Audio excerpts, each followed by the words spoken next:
Wildfire Concepts presents Seven-Figure Furnace, digital marketing discussions with internet-made millionaires. With your host, Cindy Donovan.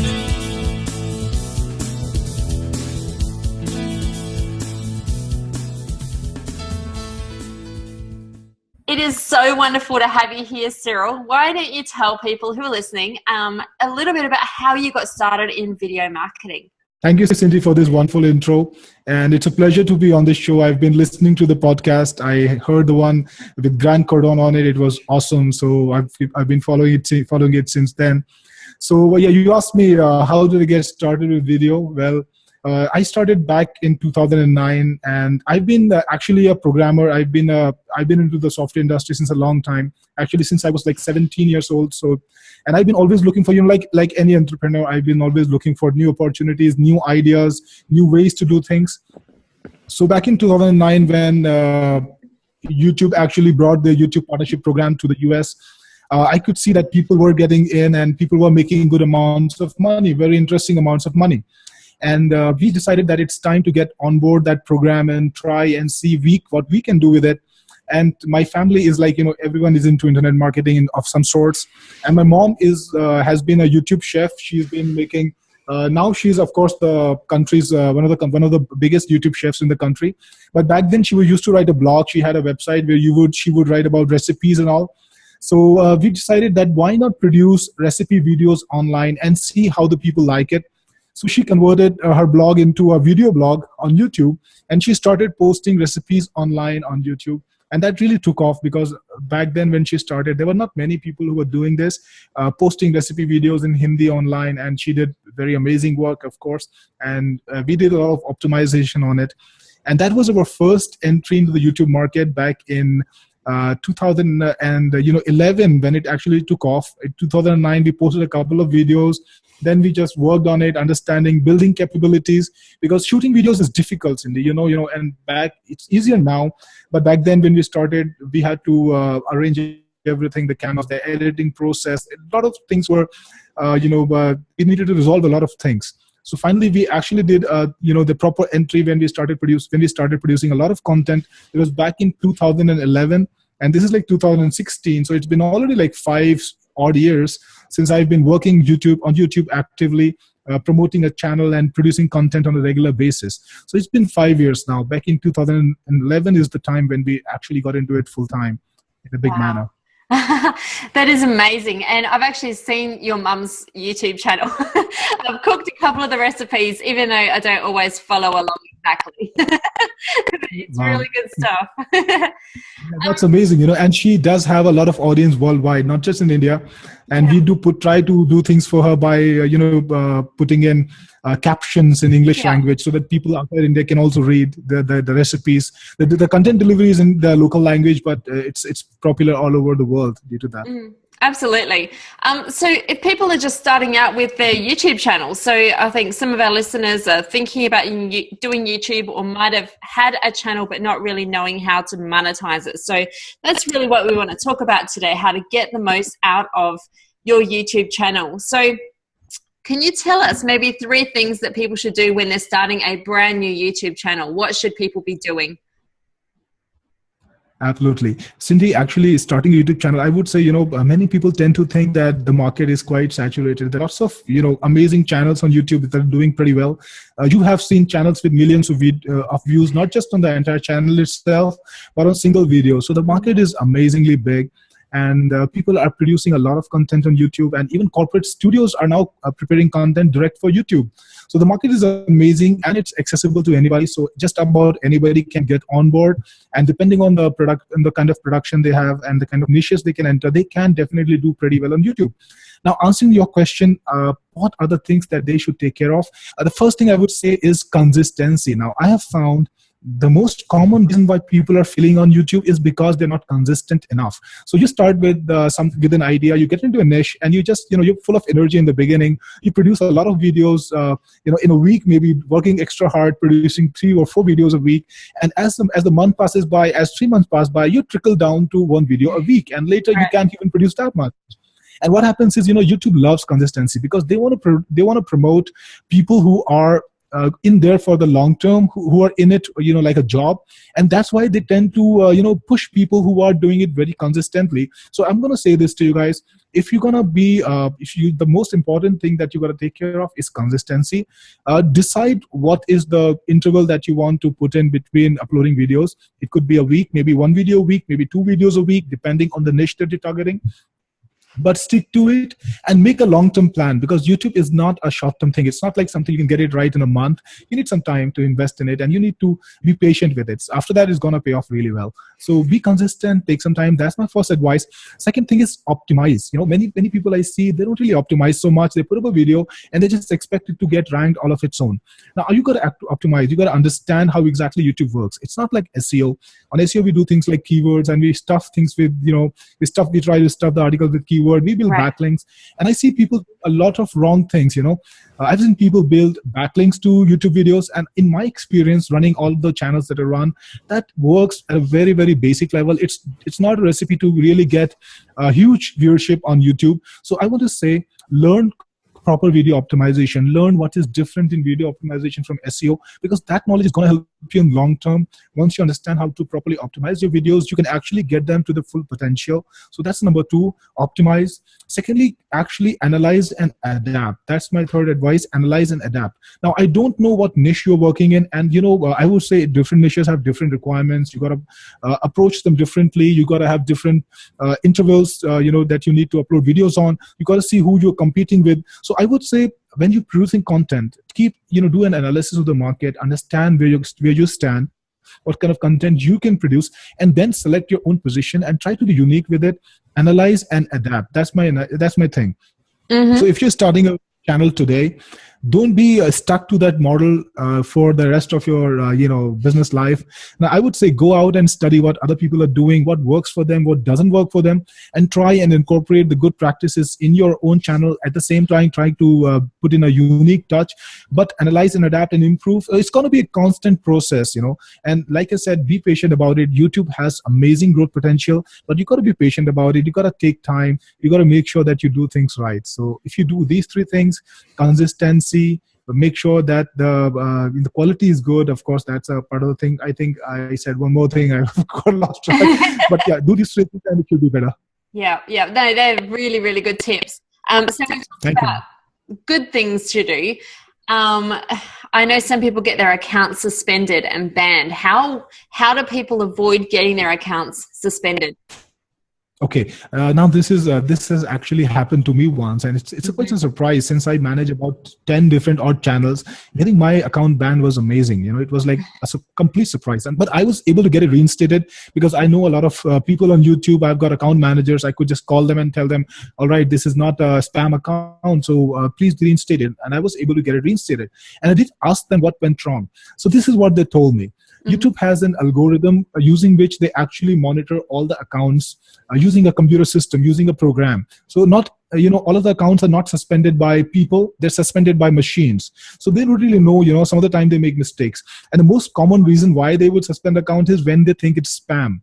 So if you're putting up a lot of videos online and you're over optimizing them, you're trying to build backlinks to them, and YouTube suspects that the traffic coming into the channel is not good quality, it's not organic traffic, you're putting in your likes or yourself, you're putting in comments yourself, and then you're trying to spam other people's channels with comments without right. And they're marking your comments as spam.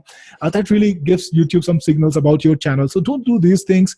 Be a little slow in the beginning. Try and develop some kind of subscriber base and try and get organic views. So if you're paying somebody to view your channel or like your channel, and they're going to do it from their own computer, or somebody is just building a lot of clicks by using different accounts from the same computer, all of that is going to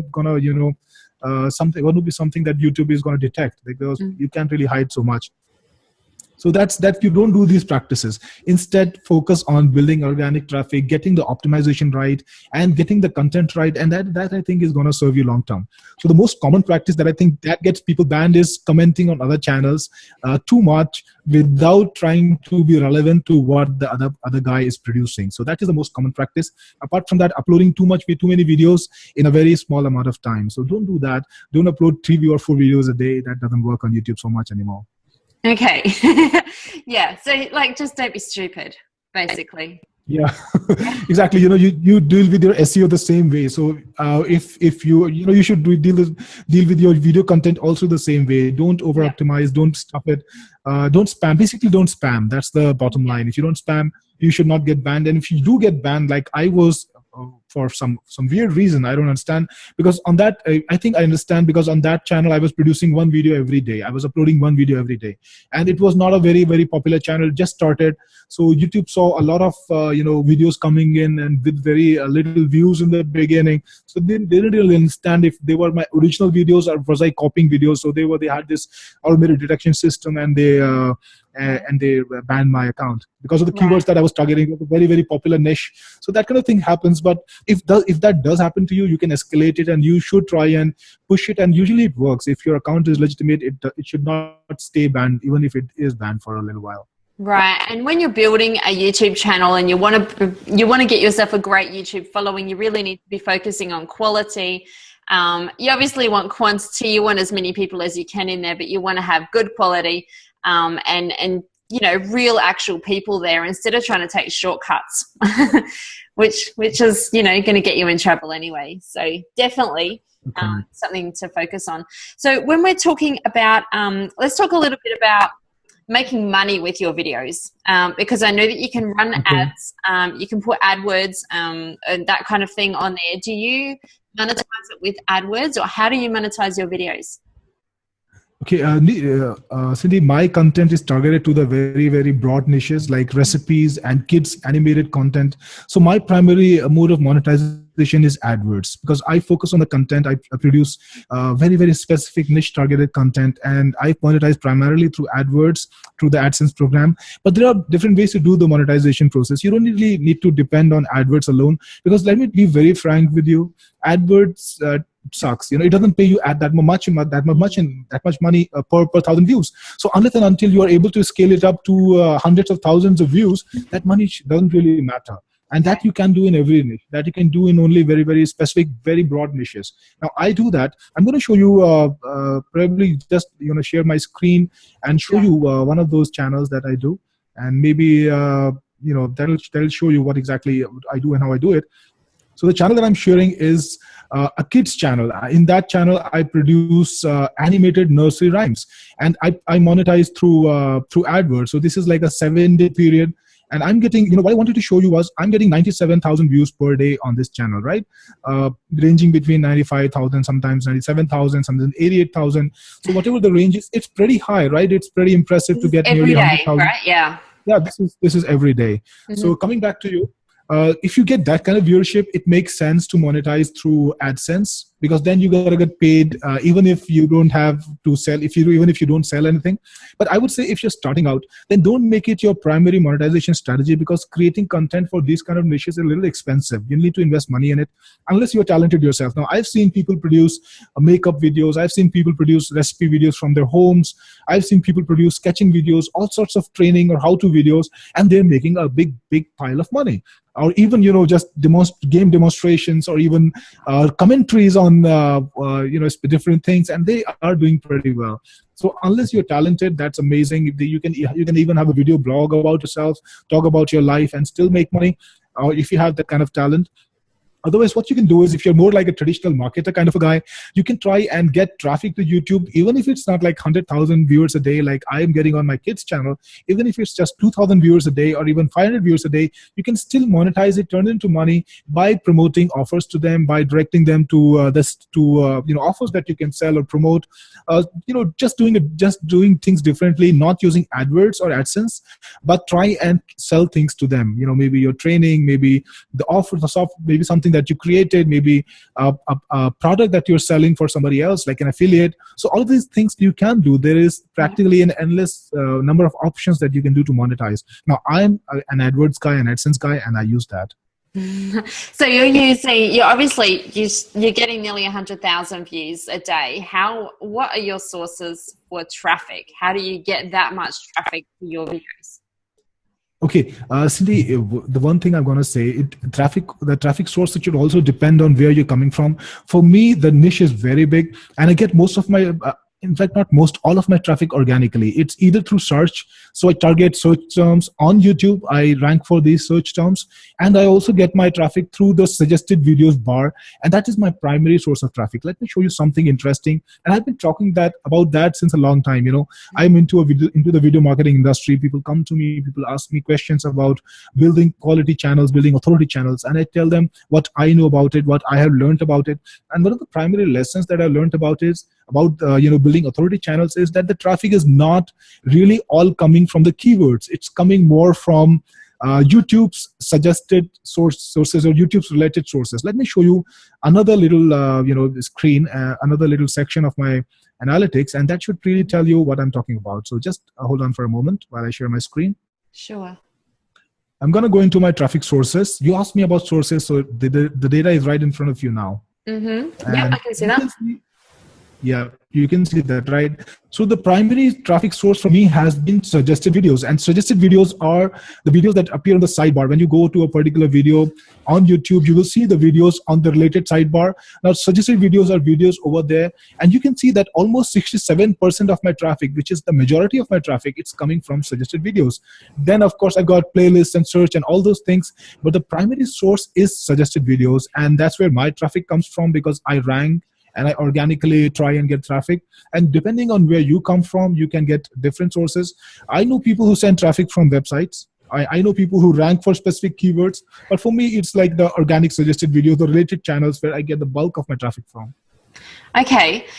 So most of it comes there. Do you use playlists? Do you create playlists? And if so, do they actually drive engagement? How does that work for you?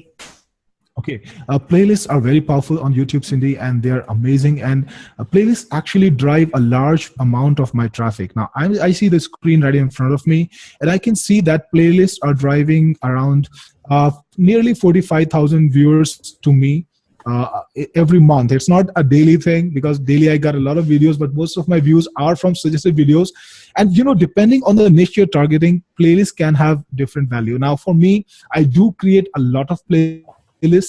I make sure that every one of my videos is in some playlist or other. So my strategy is pretty simple. I create the maximum number of playlists for the video possible. I put it in as many number of playlists as possible. Sometimes the playlist has only one video. That's the particular video that I've created. I don't mind at all because it doesn't cost you to make playlists. And playlists also rank. When you do YouTube search, you will find that some of the results are videos and some of the results are playlists. So if you got a good playlist with a lot of videos, you will actually start to rank and people will start to look at your video. And I'm going to give you an interesting tip that I did with one of my channels and it was pretty successful. I used to create playlists with my video on the top. So when you play the playlist, my video will play first, but I would then collect all the videos in the niche and put it on the playlist. So YouTube has a system in which they actually, if you playlist have a lot of videos, they will show your playlist in the search results higher up. So my playlist has 50 videos maybe, but it's my videos that are on the top. So all of the competition videos are at the bottom and people usually don't even get to there. They end up watching my video first. So that was a pretty good trick which I used to quickly grab search rankings through playlists and get a lot of traffic to my videos because practically all the people who were watching at the top, right? Because it's my playlist. I can put 3 or 4 videos at the top and all of the other guys are at the bottom behind it and they're there. So YouTube thinks it's a playlist, nice big playlist of 50 videos, totally targeted to the niche. They show it and I get the views. So that's one trick that I did with playlists that really worked very well for me. Okay, that was fantastic. When you're actually creating videos, because you do different niche stuff, you've got like the children's niche and the cooking. Do you use Camtasia? Do you do it on camera? Do you outsource your videos? How do you actually create the videos?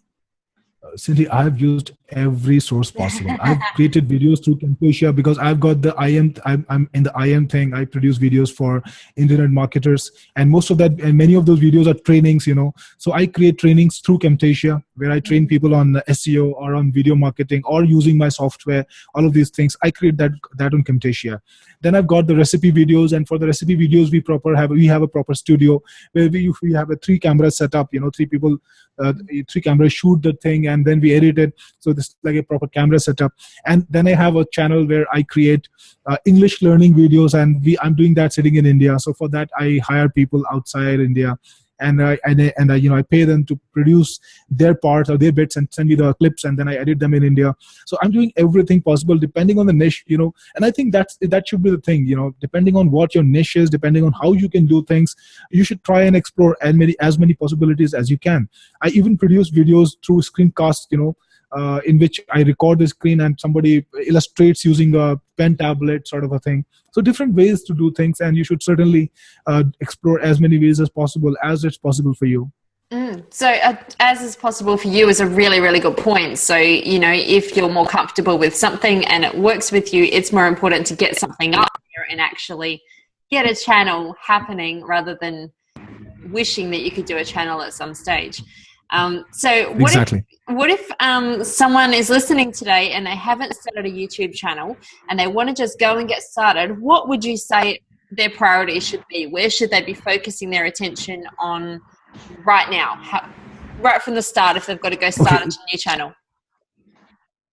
Like you said, Cindy, it's not important. See, on YouTube, it's not important to have the best camera. It's not important to have the best audio recording equipment. It's not important to have the best lighting. What you need to give people is content. Now, if you make a funny video showing something that's really radically new and funny, people are going to watch it, even if you shoot it with the worst camera possible, just your camera phone. Maybe your phone camera or whatever. Just make something that's engaging and interesting. Now, we have seen dog videos going viral and millions of people watching them. So there's practically no limitation. Now, you can start today. What you need is good quality content. So if your first priority, if you want to figure out your first priority, figure out what's your unique point. What is so unique that's something, maybe something unique that's going around you, maybe something unique that you can do, maybe something maybe it's a skill. So figure out what your unique point is, what you can give to the world, what's engaging, what can engage people, what can entertain people, what can teach people. Figure out if you have any of these things and then start the YouTube channel. Don't worry about the solid quality of the recording. Don't worry about the quality of the audio. All of that you'll figure out as you grow, as people respond to you and you learn from them. No, that's great. So talking about finding your thing, how do you find a niche? How do you actually find a niche that's going to make you money, and how are you going to find one that you won't end up hating? How do you find a good niche? Okay. See, I would say, I start with what you know. That should be the first criterion, what you know, what you can do. Then I think the second stage is when you have actually figured out a list of things that you can do. Then you need to find out what to do. Out of those things, maybe if I can do 10 things well, or maybe I can do 5 things well, or I'm interested in doing 5 different kind of things.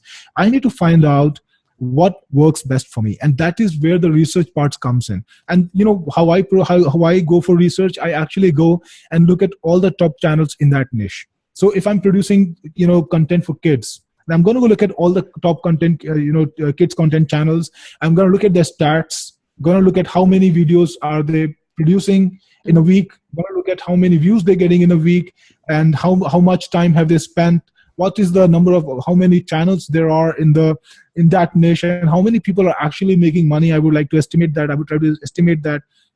And I would try to see how many subscribers are there coming up in every channel. Basically just hard math. YouTube analysis is all about hard math, trying to figure out what is working for every channel, how are they growing. And then if I want to have a complete picture of the niche, then I would understand, okay, out of these 5 niches that I can do next, that I can invest my money in next, because I don't produce videos myself. I usually pay people, or I build teams and I produce videos through teams. So I want to invest money. So I make sure that I do the hard math. I find out what I can do best, and then I go for it depending on my analysis. Now, I'm going to tell you something interesting. I think about in last year in October, I created a tool called Niche Exploit, which I didn't sell to people. It was sold to a very, very specific crowd, which were already my customers. I only gave it to my customers. It was a tool called Niche Exploit, which told people, which did all this calculation, the hard math that I'm talking about. Just enter a few keywords in it, and it would tell you exactly, it would answer a lot of questions about your niche, like how much money you can make, how much money you need to invest, how many videos you should produce a week, who are the leaders, who's making money, who's not making money. All of these questions that you need to answer to actually make a profitable presence in the niche. So I did that, and that was based on the algorithms that I created myself for my own research. But I think if you can do that manually also, it's going to take a little more time, but it's definitely worth it. And so go out and find out who the leaders are, and then try and understand how they approach the market and how much viewership they're getting, and then try and judge whether it's going to be worth it to invest your time and your money in the project that you're targeting. That sounds like a really cool tool. And you mentioned it's not for sale at the moment. Are you going to be releasing it later?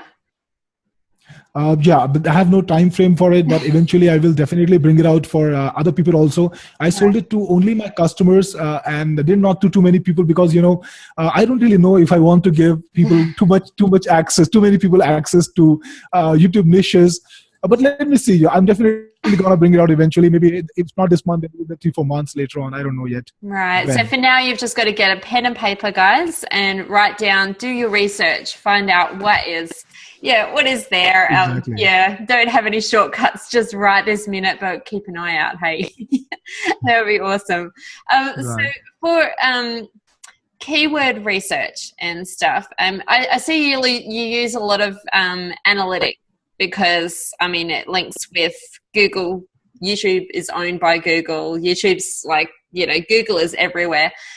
So is that your main source of analytics? Do you use any other tools other than Google Analytics, or what do you use there? Well, for analytics, I always go for Google, YouTube, YouTube's analytics. They have got pretty good data there. But, YouTube research is not just about analytics. It's because YouTube will not tell you about your competition. They're going to only tell you about your own channel. But the real gold is in your competition, right? You need to find out what videos are working for your competition. You need to find out what keywords they're targeting. You need to find out what videos they're making money on, and what videos they're losing money on, so that you don't make those same mistakes and you capitalize on their research. So I do that. And for that, I have my own tools that I create myself. And of course, some of my tools are in the market and people use it. A lot of people use it. I think I have about 40,000 to 50,000 users of my tools, of my YouTube video production, video analysis tools. So I use my own tools myself. I use TubeRankJit all the time to analyze keywords and all. Basically, it's trying to understand the market by using other people's data, by getting other people's data, because a lot of data is exposed publicly. You get to see how many views every video is getting a daily. You get to see the keywords, you get to see the titles and descriptions. All of the data is available. Yeah. You just need to find a tool to bring it together, and I have my own tools to do that, and I use them they are my most important data source apart from analytics. YouTube's analytics, which tells me how my channel is doing, but I think the real goal is outside my channel, and that's what I focus most of my time on. Right. With YouTube, you can actually do a lot of call to action marketing and stuff as well. Like you can put annotations and notes and all that sort of stuff there. Do you use that a lot? How do you use annotations?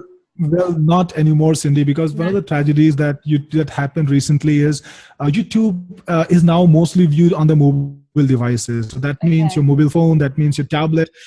For me, nearly 80% of my views are coming from the mobile devices, only about 20% from the computer.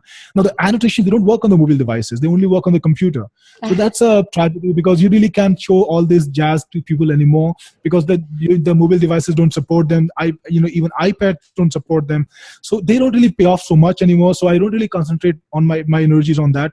The only thing that works on mobile devices these days there's a little I think there I'm forgetting the name. There's a little strip on the side which shows you related videos. Only that is working. Annotations don't work these days anymore. So I would say it's not such a maybe the returns can be lower, and you should do it if you're producing videos for the IM market or something that is best viewed on a desktop computer. But if you're doing broad-based niches like kids and recipes, then most of the content is going to be viewed on the mobile phone. It doesn't make sense for me anymore. But I'm waiting for the day when YouTube reintroduces them or introduces them on the mobile world. Then they would make sense again. Right now, you got the polls. So YouTube has polls on the mobile devices too. And of course, this other thing that I'm talking about, let me tell you the name because it's very bad to be not clear about it.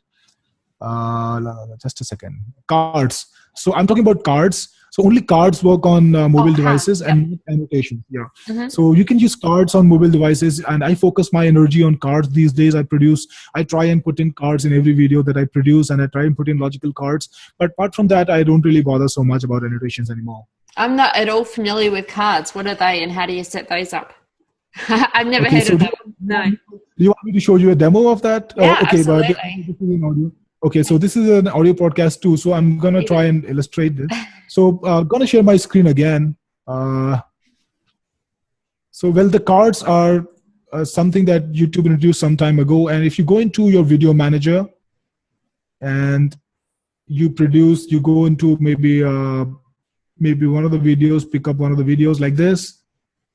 And you click on the video in the edit mode. So I'm editing my video right now, and you will get to see some details about the video. At the top, you will see some options: info and settings, enhancements, audio, annotations, and next to annotations, there's cards. Click on cards, and you will see. Okay, and you will see a little menu which says add card. So you've got some options in cards. You can point to a video or a playlist.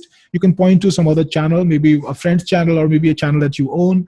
You can point to a donation link, pointing to a non-profit organization. You can create a poll, or you can even link to an approved website. So they are quite a good alternative to annotations, but not as powerful as annotations. But you can create a card by clicking on the create button. So suppose I want to link to another video, I can just click on create and pick up the video from my own channel that I want, maybe this one. Click on create card, and at the bottom you will get a little timeline, and I can move a little tab around the timeline maybe, and I can decide where I want to show the card. So if I want to show it on the 7th minute, 32nd, it's drop the tab over there. If you want to show it on the 30th minute, drop the tab over there, and it works. So basically, when the person comes to that point of the video, you will see an sort of an icon, an information icon on the video itself. And when you click on the information icon, or if somebody swipes right on the information icon, they will see a little little screen where you will see the title of the video that you're linking to, or whatever website you've linked to, and a little graphic. So this way you can actually send people to other videos that you produced, or send people to websites that you own, or send people to other channels that you have on YouTube. So all of these things can be done by cards, and that is the only annotation type that works on mobile phones too. Have you done a lot of tracking on that? Do you get much action with those cards? Because it's a little tiny. It's so tiny. Yeah, they're quite tiny. That's why I said they're not as powerful as annotations, because not every viewer doesn't see it. You only see it when you click on that. No. Yeah, you will. So that's the point. You only see it when you click on the little eye icon over there. Right. So typically, about 2 to 3% of the people are actually looking at cards. Right. A lot of 100 viewers, maybe 3 people or 4 people are looking at cards, not more than that. Okay. So you have videos that, totally go viral. And, people want to share. Have you got any tips for our guys on how to make their video go viral? How to get people wanting to watch it and share it with people? Make it something controversial. That's the best advice. If it's something that shocks people, they're going to share it. So maybe it's for the reason, because they're pleasantly surprised, or maybe for the reason, but they're shocked about it. But people tend to, share things that shocks them, that is surprising for them. So it could be, I'll tell you something interesting. A little while ago, I saw an American girl producing a video talking about the English language, calling it Americanish. You must have seen it too, right? I saw that one, yes. Yeah, and most of the people didn't realize that she did it on purpose, and it was all staged, and she had produced 2 videos like that. She just wanted to get popular and get viral, and she was successful because she shocked a lot of people, right? So if you can shock people just by using words or by images, whatever you can shock them, do that, and you will definitely go viral. Now, I've been working in a niche where I produce how-to videos or learning videos, and that they don't really go viral, but I think I can make more money that way, because viral videos will get you a lot of popularity in a short time, but they won't necessarily make you money from it, because the platform that the videos go viral on is different. Videos will go viral on Twitter, videos will go viral on Facebook. And most of the time what happens is people upload the video again on Facebook. They don't share the same YouTube link, right? So your video will go viral on Facebook, and you might not make any money from it. And so I want to make money from my stuff, so I tend to make videos that are more long-term. Facebook will make a lot of money from you.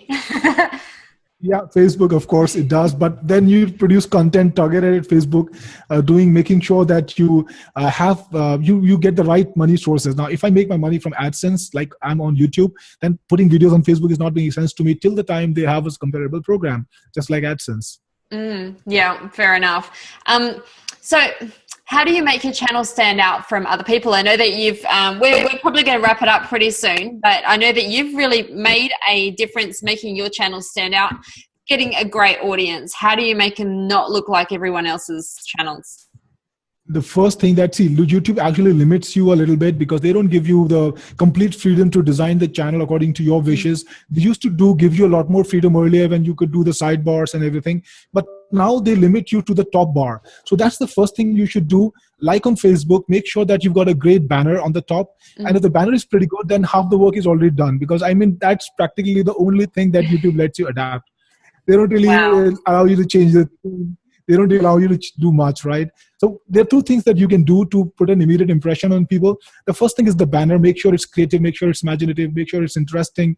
And then next thing is thumbnails. Make sure that you put custom thumbnails on all your videos. YouTube actually likes that, because when they see that you're putting in custom thumbnails, they think that you're doing a pro job, right? You're not an amateur just putting a one video and here for just laughs or just sharing videos with the family. They know that you're a pro who's trying to produce videos and reach out to real people and other people apart from their family and friends. So if you upload thumbnails, that's gonna make your channel stand out, and that's also gonna get you more views. So do that. I'm gonna show you one of my channels where I have the kind of look, as you said, try to stand out.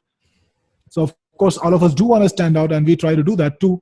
So just gonna share my screen with you. And this is the channel, in which, again, it's the same kids channel. And I've got this nice banner over here in which, little kids are pulling, they're pulling tug of war with some animals and maybe a zombie or, a ghost. So, interesting things like that. Do that. And I think that's about it. That's about the option that YouTube gives you the channel. Yeah, be creative with the channel header graphic and, of course, with the thumbnails, and you're going to be fine. Okay. Well, I appreciate all of your sharing today. You've shared a lot of really great stuff for people wanting to get started. Have you got any last minute advice before we finish up today? Okay, guys, I would say, again, if you want to be successful on YouTube, see, YouTube is crowded right now because video marketing is the hottest thing and people are getting into it like crazy. So I'm going to say this, you're going to do a lot of work on the channel when you produce the videos, right? So one advice that I want to give you before I part, or I would say the most important advice, do 15% of that work before you start the channel. Make sure that you figure out things correctly before you start the channel, and you will find that when you do start the channel, everything is going to be easier.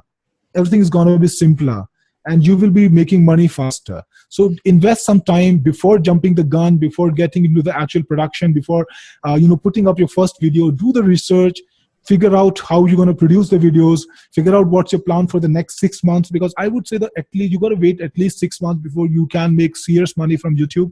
So figure out what your plan is for 6 months, and you're going to upload videos, whether you succeed or you fail, for at least 6 months, and then evaluate your business. So have that kind of patience and figure out, work on your niche before you start your video channel, and you're definitely going to do better than people who don't. Excellent. Definitely great advice that everyone, I hope, is listening. Thank you so much for being on the show and for sharing all of this great knowledge. And I appreciate it. And I'm sure our listeners and our viewers definitely appreciate it as well. Thank you for inviting me, Cindy. It sure was fun. And I hope our viewers have, get something out of this, and they move forward with their YouTube business after this little, interview that you did with me today. Absolutely. Thanks. I'll talk to you soon. Bye-bye, man. Thanks for tuning in to the 7-Figure Furnace with Cindy Donovan. If you like what you just heard, please share our web address, wildfireconcepts.com, with your friends and colleagues. To catch our previous podcasts, packed with more insight from self-made millionaire fire starters, check the archives on our website. This has been a Wildfire Concepts production. Join us again at our next edition of 7-Figure Furnace.